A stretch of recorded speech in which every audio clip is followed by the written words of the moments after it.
Pak Ali Masadi. Kita coba sapa. Pak Ali Masadi sudah bisa connect dengan mikrofonnya? Oke, Mas Mohsin. Ya, siap. Ini Pak Ali ini masih sinyalnya muda. kurang bagus dari saya atau dari Mas Mohsin ya? Oh, suara saya terdengar jelas nggak ya Pak Ali? Kadang putus, Mas Mohsin. Waduh, kayak hubungan pemuda-pemudi aja Pak, putus terus nyambung. Iya, ini mendung ya, kalau di sini di Jakarta mendung ini. Siapa?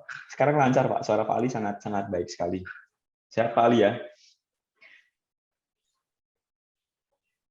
Oke, baik Pak Ali, terima kasih sudah hadir untuk menyampaikan materi ini, materi yang sangat-sangat dibutuhkan, terutama oleh insan-insan peternakan dan tentunya juga industri-industri perunggasan seperti itu, peternak dan sebagainya Pak Ali. Pak Ali, waktunya sekitar 30 menit Pak Ali, karena nanti kita akan coba kupas tuntas di diskusi dengan para peserta seperti itu. Kepada Pak Ali, disilahkan. Oke, makasih Mas Mohsin. Semoga jaringan internetnya lancar nih, baik di sana maupun di sini. Jadi kita dengan webinar ini sebenarnya banyak manfaatnya, cuma kadang-kala ada miss di jaringan. Jadi bisa jaringan yang di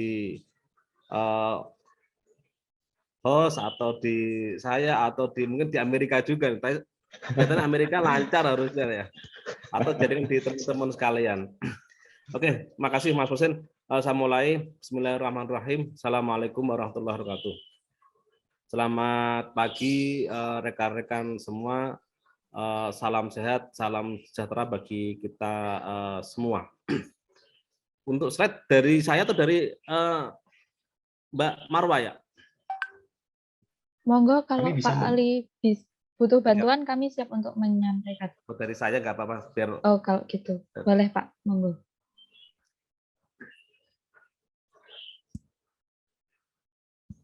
Jadi ini mungkin teman-teman semua ya. Jadi kelihatannya pesertanya ini muda-muda Mas Mohsin ini kelihatannya nih.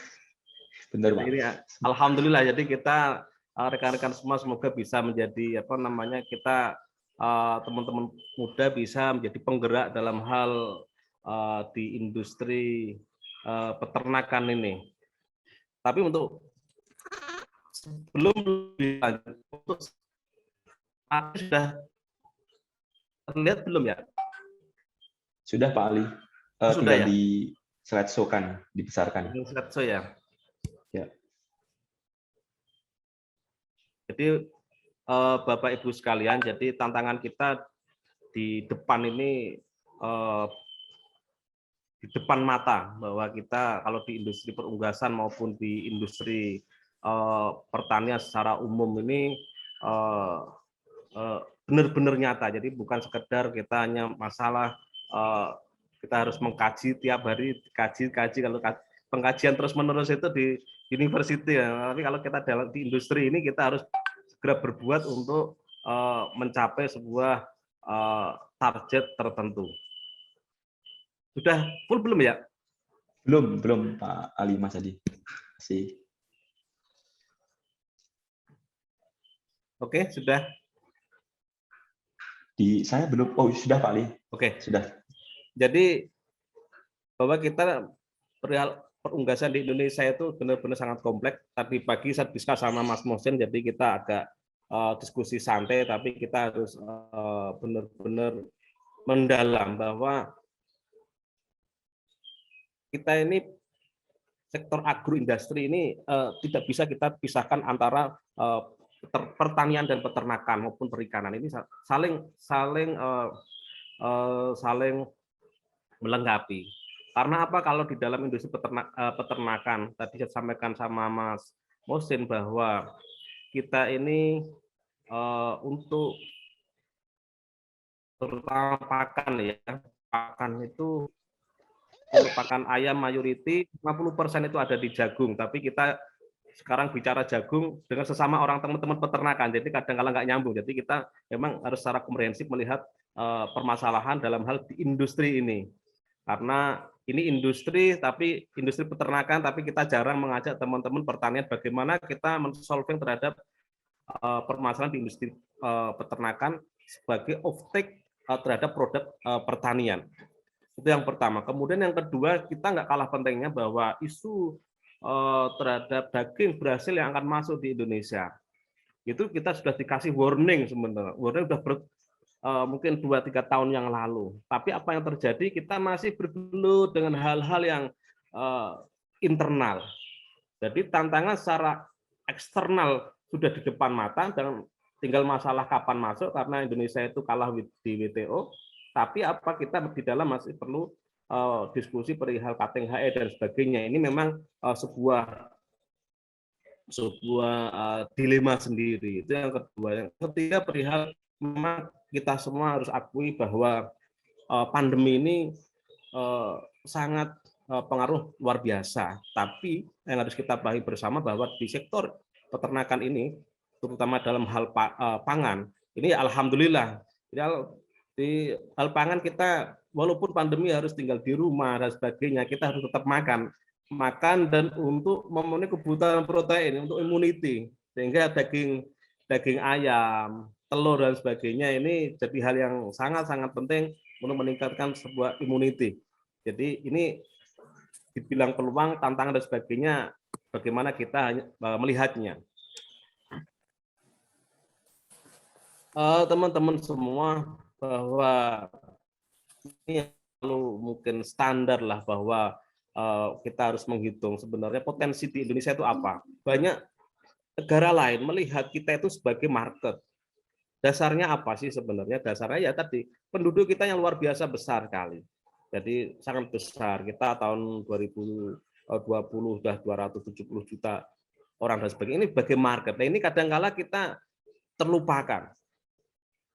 Kita bagaimana melihat sebuah market dan bagaimana kita dari sisi produksi melihat ini sebuah peluang yang sangat besar. Jangan sampai kita jadi market atau jadi penonton di rumah sendiri. Ini juga agak menyakitkan juga nih. Ini dari dulu ketika saya kuliah pun juga kita orang lain melihat kita itu sebagai gadis cantik gitu, tapi kita sendiri lupa bahwa kita itu ternyata kita memiliki sebuah gadis cantik yang terlupakan. Tapi saya rasa rekan-rekan semua dengan zaman yang sudah berubah, dengan informasi yang cepat dan sebagainya, ini kita akan mulai banyak adaptasi karena kehidupan itu yang bisa eksis ya, yang bisa adaptasi terhadap sebuah perubahan itu sendiri.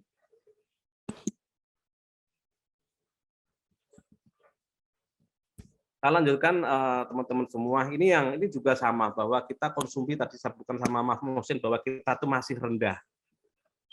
Tapi jangan sampai kita bahasa rendah tapi kita nggak melihat negara lain. Malaysia itu bisa murah, bisa sampai namanya makan daging ayam itu sampai 50 kilo. Kita masih bicara di angka 11-12 tadi. Berapa sih harganya? Nah, ini menjadi sebuah tantangan sendiri. Bagaimana kita membuat produk daging ayam terutama atau telur ayam atau daging sapi yang kompetitif, sehingga apa? Dengan harga yang murah kita otomatis akan meningkatkan konsumsi. Nah, ini tantangan sendiri. Kita harga jagung sekarang dengan kondisi climate change yang cukup berubah sangat drastis. Dulu mungkin jagung dari Brasil harga sampai Indonesia 3.000, sekarang sudah naik 4.500. Kita naik lagi sampai sekarang 5.800, 6.000. Jadi semua bergerak naik sebenarnya. Jadi tapi bagaimana kita mengalahkan optimalisasi dengan ujungnya apa sih? Karena teman-teman di peternakan ini outputnya apa? Outputnya itu kan produk daging ayam, daging sapi, telur. Kita harus bicara orientasi ke arah output. Jadi sehingga yang menjadi produk yang kita hasilkan ini masyarakat Indonesia itu seperti makan ayam itu mungkin dulu pada zaman saya masih kuliah itu 1 ekor dibagi 10. Tapi sekarang kalau bisa kita sambil nongkrong makan 1 ekor di depan ya kita camilannya daging ayam itu yang harapannya sehingga apa? Kita bisa naik konsumsi per kapita menjadi 50 kilo per tahun. Ini memang bagi kita di sektor industri peternakan ini. Dan ini menjadi tanggung jawab siapa? Tanggung jawab kita bersama. Bukan tanggung jawab pemerintah, tanggung jawab ini industri dan sebagainya. Ini tanggung jawab kita bersama bagaimana kita melakukan sebuah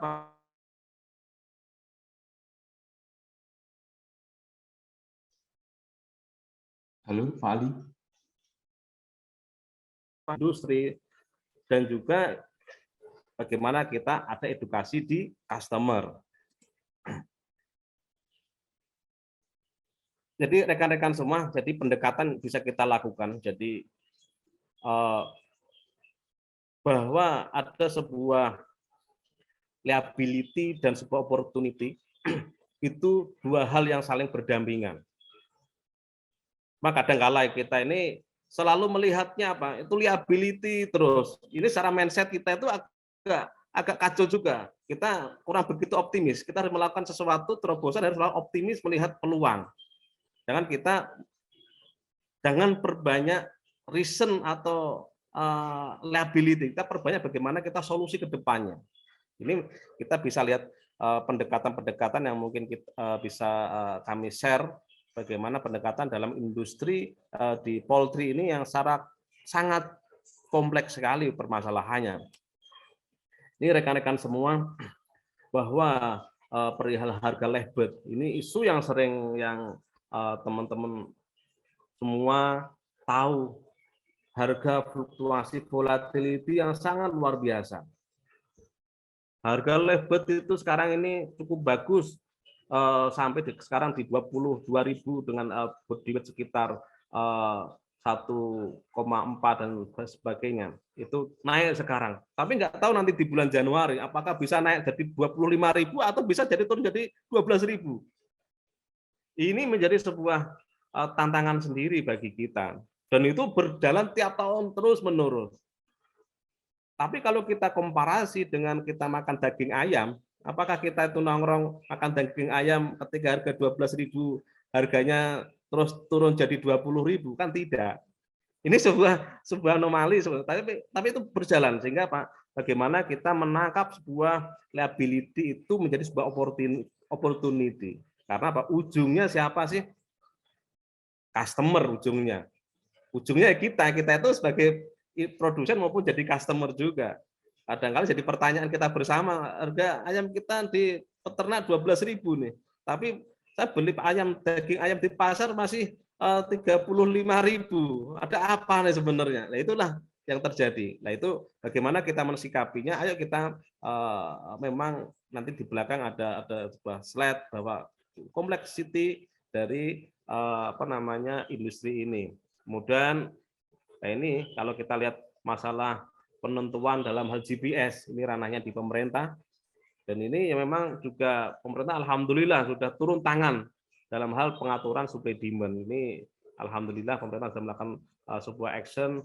Jadi karena kita harus tahu semua, saya rasa teman-teman di industri peternakan ini tahu bahwa masa siklus produksi itu berapa lama sih? Kan hampir 1,5 tahun. Jadi ketika misal terjadi sebuah banjir DOC atau apapun bahasa atau kurang DOC itu dalam waktu 1,5 tahun.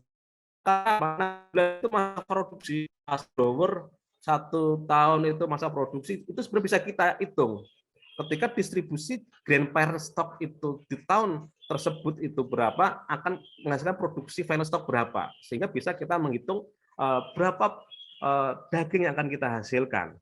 Itu hitungan matematis, saya rasa itu yang teman-teman sudah paham semua pada hal tersebut. Dan yang nggak kalah penting lagi dalam hal ini masalah uncertainty ini, kita itu dengan teknologi terbaru, ada teknologi closed source yang sudah tahun yang lalu sudah rame, kemudian kita teknologi pakan dan sebagainya. Penentuan jumlah berapa ekor sih? Kadang satu ekor parent stock itu di standarnya atau misalnya targetnya 130 ekor final stock. Itu sekarang bukan 130, bisa sudah nyampe 160 realnya. Sehingga apa? Itu merubah juga terhadap populasi merubah terhadap produksi juga. Itu jadi faktor juga. Kemudian GP kalau itu 1 ekor GP bisa menghasilkan 40 ekor PS parent stock.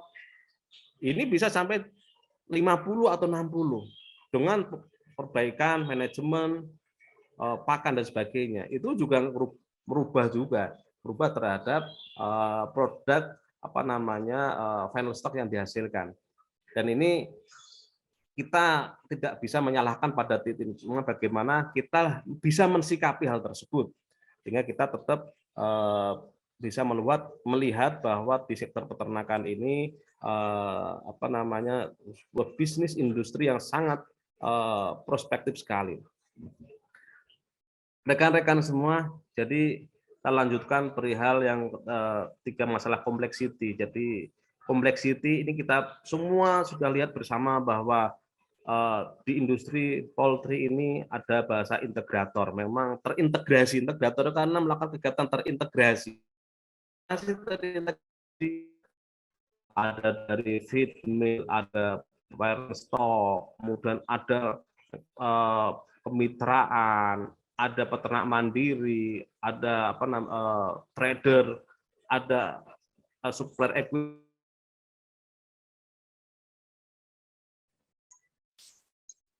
Halo Pak Ali, suaranya sepertinya menghilang, Mas? Pak Ali. Ya. Suaranya ini sepertinya agak naik turun. Agak kurang jelas. Iya, bisa juga Pak Ali mungkin off cam-kan dulu kameranya biar nanti sinyalnya dulu ya. Oke. Gitu nggak masalah Pak. Ya, agak berat kadang kala. Siap, J, monggo. Suara sudah jelas, Mas? Sudah Pak Ali. Oke. Jadi ini perihal kompleksitas di industri peternakan kita. Jadi kita yang nggak kalah penting kalau kita selalu melihat bahwa faktor pakan itu, cost pakan itu mensupport hampir 60-70% dari untuk menghasilkan sebuah harga DOC, untuk menghasilkan harga sebuah daging ayam. Dan ini yang menjadi tadi bahwa pakan ayam itu hampir 50% ada di jagung, kemudian ada sekitar 25% ada di SBM yang itu tergantungan kita sama impor. Nah, jagung sendiri ini itu di tangan siapa sih sekarang ini? Itu kan di tangan petani-petani kita. Ini yang sangat kompleks sehingga apa? Industri ditopang disupport oleh tadi petani kita yang memang perlu pendampingan, perlu upskill terhadap pendanaan, upskill terhadap luas lahan dan sebagainya, dan nggak kalah penting upskill terhadap teknologi di sini. Sehingga apa? Kita bisa menghasilkan sebuah produk jagung yang lebih kompetitif dengan negara lain. Karena apa? Karena kita ini customer kita tidak hanya kita berpikir di dalam, kita harus berpikir bagaimana negara lain. Karena apa? Karena kita perdagangan bebas itu yang tidak mengharamkan terhadap barang luar masuk. Barang dalam pun harus bisa keluar, bisa kompetitif. Jadi kita harus berpikir bagaimana kita harus kompetitif di market. Nah, salah satunya apa? Salah satunya ada dari pakan. Karena pakan yang sangat-sangat cost yang paling besar di industri ini. Bagaimana kita mengurangi ketergantungan terhadap SBM. Dengan kita memanfaatkan apa sih, kita kaya apa sih sebenarnya bahan baku kita, itu harus kita lakukan treatment apa sehingga kita bisa pakai dalam jumlah besar. Kemarin misalnya ada maggot dan sebagainya, dan kita juga harus melihat sesuatu.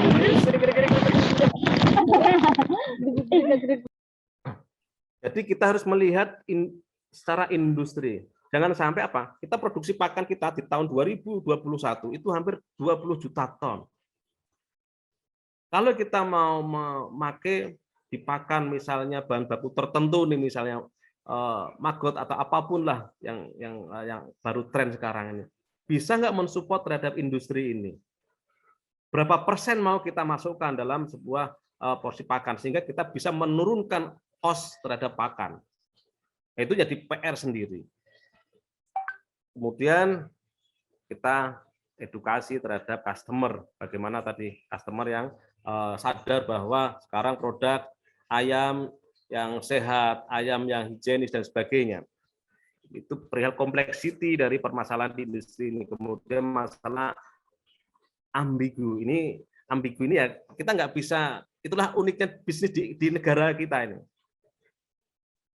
Jadi ada kebijakan cutting HE, ada kenaikan demand dan sebagainya. Jadi kita harga sekarang DOC hampir sampai dengan 6.500, 7.000. Kemudian kita ada cutting HE. Kita pengennya kalau petani-petani itu kan ya harga DOC-nya kan harga yang wajar. Tapi itu terjadi karena apa? Memang mengatur supaya demand itu nggak mudah. Karena harapan ujungnya kemana sih? Kestabilan harga produk kita. Ada di mana produk kita? Ya di pasar, label kita. Sehingga memang ini menjadi PR kita bersama bagaimana produk-produk daging ayam kita atau telur ayam ini bisa lebih dekat dengan konsumen sehingga bisa mendapatkan kestabilan dalam hal harga. Oke, saya lanjut.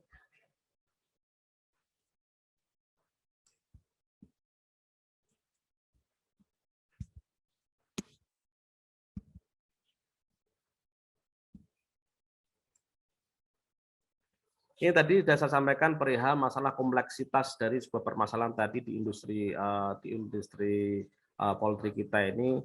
Yang nggak kalah penting kita ini tadi bahwa kadang-kala ini kita lupa bahwa material data ini kita lemah sekali. Data perihal produksi jagung kita realnya berapa, produksi kita berapa, kemudian kita itu sudah produksi DOC FS-nya itu sudah ada peningkatan atau belum sih? Target 130, realnya berapa sih? Ketika 160 berarti kita tahun depan harus melakukan kebijakan apa sih? Nah ini memang kecepatan untuk melakukan sebuah evaluasi dan sebagainya. Ujungnya bagaimana kita harus melakukan sebuah efisiensi untuk mendapatkan performa yang terbaik.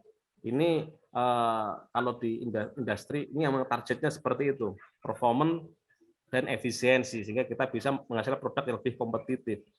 Ini teman-teman semua bahwa kita ini dari feed mill sampai dengan customer, jadi ujung poultry value chain kita itu dari pakan sendiri ini juga kompleks tadi ya, ada bahan baku, ada ternak petani kita, ada breeding farm, ada hatchery, ada cold storage. Nah ini juga jadi hal penting juga.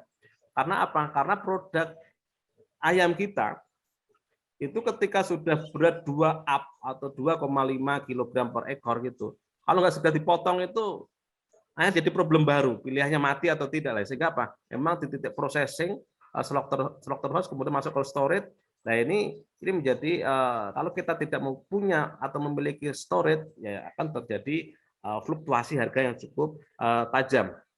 Dan ini distribusi, logistik dan sebagainya. Ini kita harus paham semua bahwa betapa panjangnya value chain terhadap industri kita ini, dan kita harus bisa menyelesaikan satu persatu sehingga kita harus saling bahu membahu dari sektor agroindustri ini, dari pertanian sampai dengan peternakan, sehingga kita bisa menghasilkan sebuah produk di customer yang kompetitif, produk customer yang baik dari sisi kesehatan maupun dari sisi price, sehingga kita bisa ekspansi market.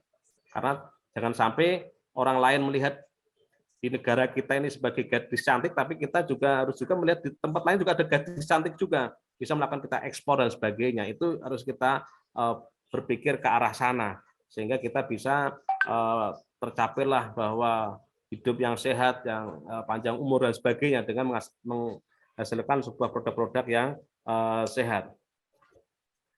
Teman-teman semua, ini sebuah tantangan bagi kita semua. Perihal tadi ada bahasa ini kita perubahan iklim, ini masuk industri agro juga ini, jadi perihal climate change, kemudian krisis energi tidak hanya masalah listrik dan sebagainya, tapi energi dari sektor food. Ini kita harus berubah bersama. Kita cara berpikir, paradigma berpikir harus kita berubah. Bahwa industri ini kita harus mensikapinya seperti apa dengan perubahan-perubahan ini. Jangan sampai isu-isu terhadap lingkungan dan sebagainya ini jadi isu yang luar biasa masalah, sehingga kita tidak bisa menghasilkan produk yang baik, produk yang kompetitif di market. Tadi sempat disinggung sama Mas Muhsin perihal tadi kebutuhan apa namanya kebutuhan protein, bahwa kita hampir 37% anak-anak di bawah 5 tahun kurang gizi terpopulasi kita. Ini jadi memang tantangan sendiri. Jadi ada krisis pangan. Ini agak dalam lagi, kita tidak hanya melihat pada sektor poultry, tapi apa? Krisis pangan. Dibuktikan dengan apa sih? Harga komoditi itu naik terus-menerus, setiap tahun naik terus-menerus. Nah, dulu jagung tadi yang saya ceritakan, jagung dari Brasil sampai Indonesia bisa 3.000, sekarang 4.500. Ini berarti apa, di sana itu masalah juga, produktivitas turun, ada perubahan iklim dan sebagainya. Nah, kami di Widodo Makmur Perkasa Group melihatnya sebagai apa sih? Kami harus melihat bahwa ini sebuah peluang yang luar biasa, bagaimana kami di perusahaan, di company, di korporasi, kami harus ikut berperan aktif, ikut berkontribusi positif, sehingga kita bisa menghasilkan sebuah mensupport food untuk bangsa kita. Kita harus bisa provide food for the nation. Jadi kita berpikir untuk di dalam. Karena apa? Krisis energi sudah di depan mata. Ya, kami ini mungkin Bapak Ibu sekalian, kami sampaikan bahwa kami memiliki 5 bisnis line. Jadi ini di industri sapi yang terintegrasi. Kemudian kami sendiri di WMU ada ayam, kemudian ada processing ini, olahan. Ini enggak, karena apa? Karena apa? Produk kita ini, produk daging ayam, daging sapi itu produk antara. Tapi kalau kita sudah masuk dalam industri processing ini tinggal ready to eat, arahnya sudah ke arah sana. Nah, bagaimana kami ada di Widodo Food ini, kami bisa mensupport komoditi untuk menghasilkan sebuah pakan yang kompetitif, sehingga apa, produk daging ayam, daging sapi kami akan lebih kompetitif market. Mau di international market pun kami sudah siap ketika ini komoditi ini sudah berjalan, ketika kami program untuk integrated farming system kami sudah berjalan dengan baik. Kemudian yang kalah penting juga ini energi. Kami melakukan sebuah terobosan fasilitas produksi yang kami buat itu, kami lengkapi solar cell, teknologi solar cell, sehingga apa? Kami perusahaan yang ramah lingkungan. Kami menghasilkan renewable energy, memanfaatkan karunia Allah yang luar biasa. Kita di dalam 12 jam matahari bersinar itu kita manfaatkan sebagai apa? Sebagai support energi, salah satu support energi. Ini sangat luar biasa sekali, dan ini bisa menurunkan cost di energi dari PLN. Dan nggak kalah penting, memang kita harus berpikir bagaimana renewable energy, mengurangi terhadap pemakaian energi fosil. Teman-teman semua, ini WMP Group, jadi 5 bisnis line tadi itu saling bersinergi, saling mensupport, saling mendukung. Jadi di contraction energy di bisnis line kami, salah satunya itu bagaimana membuat fasilitas solar cell dan wind power untuk apa? Untuk mensupport fasilitas di cattle maupun di ayam. Ujungnya bagaimana kami menghasilkan sebuah produk yang kompetitif. Dan di sapi sendiri itu luar biasa untuk menghasilkan apa? Menghasilkan pupuk. Jadi di sapi, teman-teman semua, pupuk ini luar biasa banyak. Kemudian di ayam pun juga ada pupuk juga. Sehingga ini kami ada recycle biofertilizer untuk menghasilkan di sini, menghasilkan sebuah produk jagung maupun apapun lah di industri pertanian kita. Karena cost kalau di pertanian itu paling banyak itu dari mana? Dari pupuk juga. Karena kalau ayam atau sapi, cost yang paling besar ada di pakan. Nah, kalau di pertanian yang paling besar ya di pupuk itu. Sehingga ketika ini kami manfaatkan kita memanfaatkan biofertilizer dari kotoran sapi maupun dari kotoran ayam, nah, sehingga kami bisa zero waste dan juga bisa menurunkan cost. Ada sebuah double impact ke arah sana. Jadi sehingga kita akan menghasilkan apa sih produk daging ayam, daging sapi yang lebih kompetitif di market seperti itu, Bapak Ibu sekalian. Jadi mungkin itu Mas Muhsin sharing di siang hari ini. Jadi ini menjadi tantangan kita bersama Mas Muhsin di industri ini. Jadi bukan tanggung jawab siapa, ini tanggung jawab kita bersama, terutama rekan-rekan di sektor ini, di sektor